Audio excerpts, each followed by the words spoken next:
Hola, mi nombre es Eduardo Trillo, soy R1 de Neuro en La Paz, en Madrid, y dentro de este bloque de algoritmos diagnósticos os voy a hablar un poquillo de la atrofia muscular. Os presento el algoritmo, no os asustéis, os parece complejo, de verdad, veréis que es muy sencillo y además se repiten muchas cosas en ambos lados, según sea localizado o difusa la atrofia, pero sobre todo quiero incidir un poco en alguna cosa. No es lo típico que en una pregunta de caso clínico, una pregunta pues sobre todo eso, de caso clínico dentro del examen MIR, nos pregunten sobre la atrofia muscular en sí. Pero sí que es verdad que muchas de las patologías que vamos a ver aquí que nos pueden dar potencialmente una atrofia muscular, pues pueden o han caído muchísimo, son muy frecuentes o nos pueden caer en el examen MIR. Y por otro lado, las atrofias o las patologías que de manera más frecuente tenemos que pensar que nos pueden causar en un comienzo más temprano, digamos, de la enfermedad una atrofia muscular, son aquellas que afectan directamente al músculo, sí, las miopatías, las distrofias musculares, en las que no me centraré tanto, ya que no cae apenas en el MIR, pero sí que las tenéis que tener en cuenta, pues imaginaos una distrofia de Duchenne, una distrofia oculofaringia o miopatías de otro tipo. Y además las patologías que afectan a las motoneuronas, tanto primera como segunda, a nivel medular. Motoneuronas a nivel medular, sobre todo, sí, y os lo insisto dos veces porque es importante, porque conocéis esa patología que nos cae tanto en el MIR que nos puede dar una atrofia muscular de un comienzo más temprano, que es la esclerosis lateral amiotrófica. Resto de patologías con afectación de segunda motoneurona, que es digamos lo típico que a la larga nos puede dar también una atrofia muscular, pero con un poquito más de evolución de la enfermedad, son aquellas con afectación de nervios periféricos o de raíces. Pues cualquiera que pueda ocurrir, si pues hay una compresión de largo tiempo de evolución de ese nervio, pues nos puede producir también afectación del propio músculo. Y enfermedades del sistema nervioso central o enfermedades de la unión neuromuscular no es tan típico que nos dé atrofia muscular, y si nos la da ya sería con mucho tiempo de evolución, y desde luego no es la forma habitual de presentación. Entonces, cuando nos tenemos un paciente con una atrofia muscular, y esto no solo nos puede servir para si nos presenta un paciente así, sino dentro de otros tipos de cuadros, que ya os digo que es muy frecuente este tipo de patologías, es preguntarnos si es difusa o localizada primero la atrofia, porque además esto ya que nos valga y que aparte nos va a simplificar mucho el algoritmo, es que las patologías generalmente que son localizadas en un comienzo acaban siendo, si la enfermedad acaba perpetuando, más difusas. Lo segundo es cómo están los reflejos. Sabéis que esto en neurología es muy importante. Que los reflejos estén exaltados nos hacen pensar en patologías de primera motoneurona, ¿sí? Antes de que haga sinapsis en el asta anterior de la médula, en la primera motoneurona, ¿sí? Que nace a nivel cerebral, como si están disminuidos con afectación, que se llama más una afectación de segunda motoneurona. Si una vez que ya hace sinapsis ahí, a nivel de raíces, nervios periféricos, etcétera, y los nervios van a estar más disminuidos. Y lo tercero y no menos importante, si hay o no alteración sensitiva y cómo es esta alteración sensitiva. Pensad, por ejemplo, en una ELA que sabemos que no tiene alteración sensitiva, y esto ya nos puede decir mucho. O otro tipo de cuadros que tienen una distribución radiculopática o neuropática, para conocer también qué tipo de cuadro tenemos.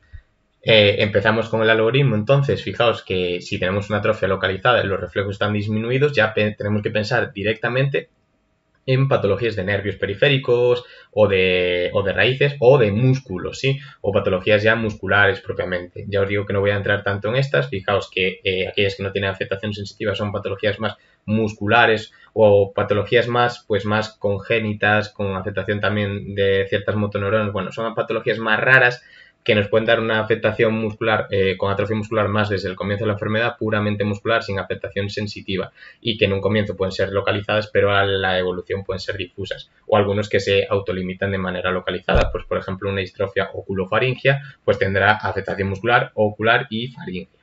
Y otras que tienen una afectación sensitiva, sí, estas sí que las vamos a repasar de forma breve, porque algunas de ellas nos caen mucho en el MIR. Por ejemplo, neuropatías periféricas, que si son localizadas en un nervio con afectación de ese grupo muscular, pues ya pensaremos en qué, en mononeuropatías. Y aquí tenemos dos claros ejemplos que los repasamos un poquito mejor en otras clases de diagnóstico diferencial, pero de forma breve. Acordaos del síndrome del túnel carpiano, que es una afectación del nervio mediano por atrapamiento a este nivel, que nos va a dar afectación sensitiva de los 4 primeros dedos de la cara palmar de la mano, con afectación muscular, y ya decíamos que las afectaciones de los nervios sí suelen dar afectación, atrofia muscular un poquito más cuando la enfermedad evoluciona de los nervios, de los músculos que inerva el nervio mediano, que serían ¿cuáles? Pues el abductor corto del pulgar, el oponente del pulgar, etcétera, etcétera.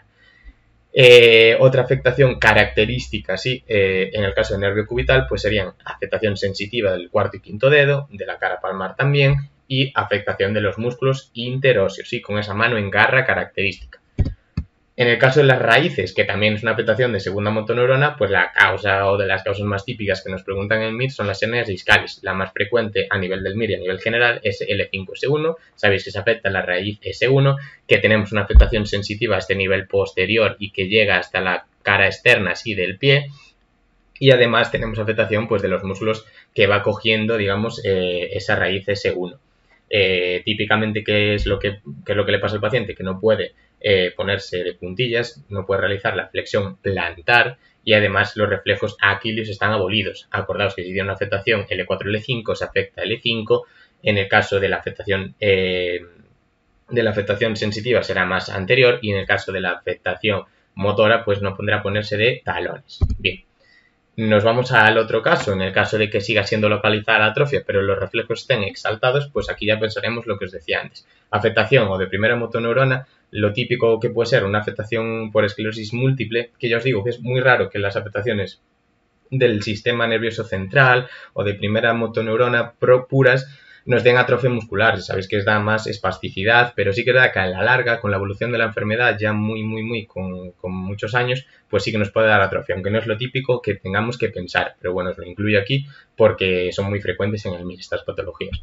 Pero sin duda alguna tenemos que pensar en esta patología, que ya sabéis que tiene un poquito de cosas de primera motoneurona y un poquito de cosas de segunda motoneurona, porque es una afectación de primera y de segunda a nivel sobre todo medular, que es la esclerosis lateral amiotrófica. Y lo importante es que no tiene afectación sensitiva.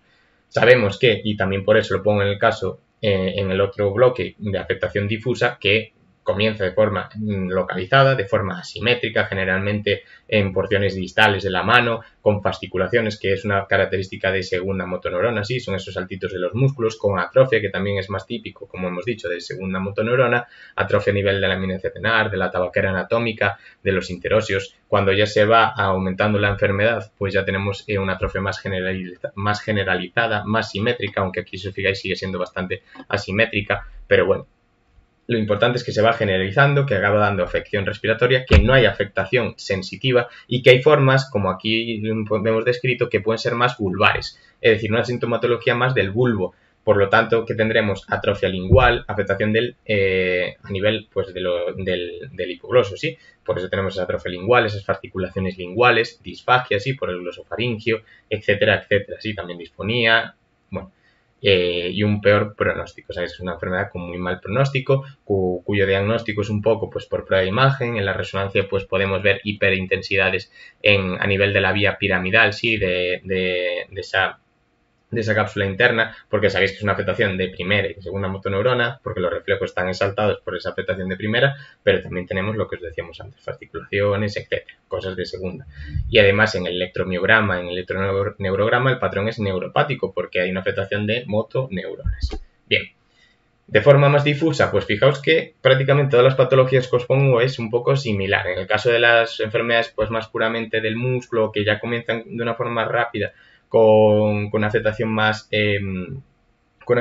motora, como pues distrofias musculares de Duchenne, pues ahí sí que son más difusas desde un comienzo, no son tan localizadas como una oculofaringe, por ejemplo.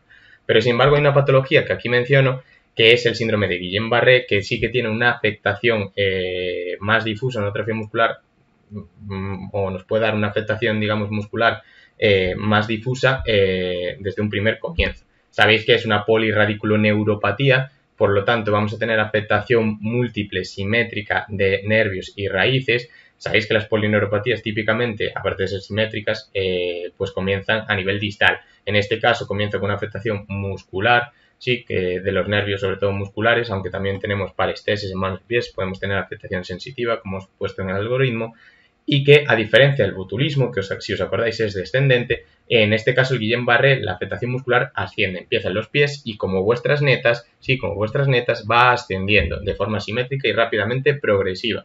Además de eso, ¿qué características más tenemos? Pues que es desmielinizante y es agudo. Ocurre en 2-3 semanas. Acordaos que como es una afectación de raíces y nervios, segunda motoneurona, tenemos los reflejos abolidos o disminuidos. Diagnóstico mediante el líquido cefalorraquídeo con esa disociación albumino-citológica característica. Y en el MG vamos a ver un patrón neuropático y desmielinizante.